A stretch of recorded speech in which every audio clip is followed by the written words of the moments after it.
I've gone in and made a few corrections and added a few things. Now we're ready to get started with our darks. As you can see right in here, this is a very bright blue surrounded by very, very dark. We're going to use ultramarine blue, and we're going to start by adding all of these three puddles, but we're going to continue with our ultramarine blue and sepia mixed together. I'm going to start on the left and then work my way around to the right, cleaning my brush when I come to these blues, and then just working around them and adding the dark. It's important to have enough mixture when you're beginning so that you really don't have to remix, although it seems like we always have to anyway. A lot of ultramarine blue mixed with burnt umber. Okay, so my brush is clean. I'm going right into the ultramarine blue, creating this nice blue area. Going into my darks, I'm starting right here on the left side, very carefully at the edge.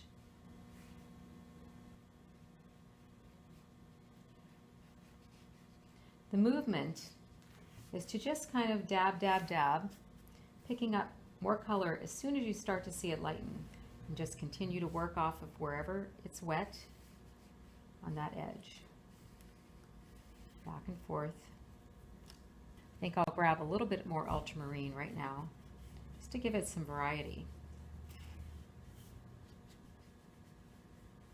You can see that ultramarine by itself is definitely lighter than the ultramarine and burnt umber mixed together.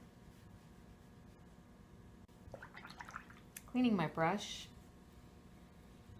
I'm just putting plain water down here so that it softly fades off into the edge from the wet edge. Now these are the two areas that I drew out that should be very blue. They're representing water. I'm going to go around them first. I'm going to put my brush right into the ultramarine blue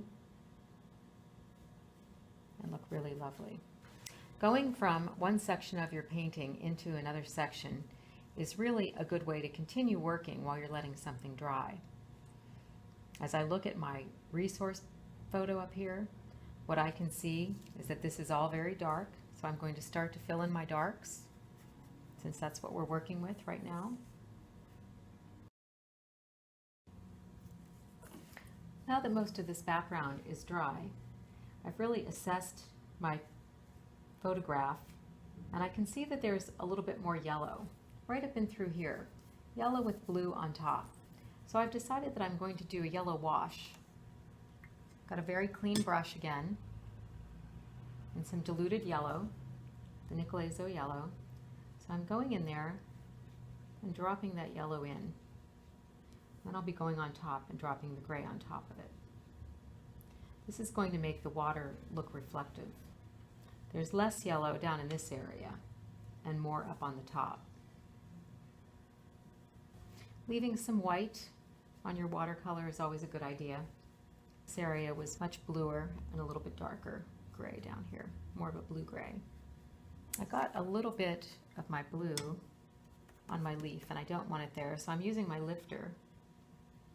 And I will just gently go over the edge there, clean my brush.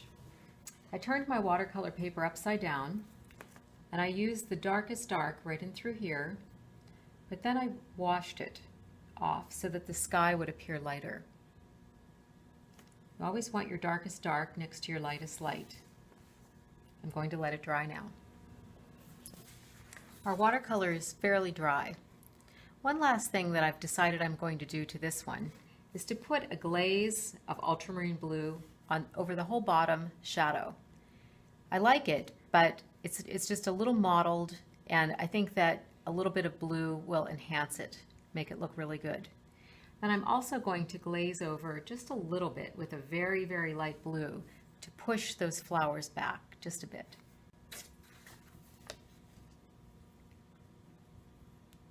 Here's the ultramarine blue, going to make enough go over,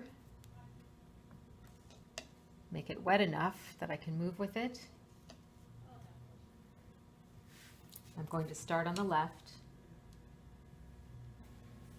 This is called glazing. Glazing always helps to bring your painting together, whether it's watercolor, oil paints. I'm just going to go over it one time. If I go over it more than that, it's going to move the color that's underneath, and I don't really want to do that. I like that there's a differential between the dark and the blue underneath, and you'll still be able to see that. And I have a little bit of paint left in my brush. I'm going to glaze right over here, right over these, to push them back. We don't want our background to be as bright as the star of our show, which is the big one in the front. Let that dry. So there's our beautiful water lily with a dark, dark shadow and a lighter background. Very soft, very pretty. We'll show you what that looks like with the mat around it.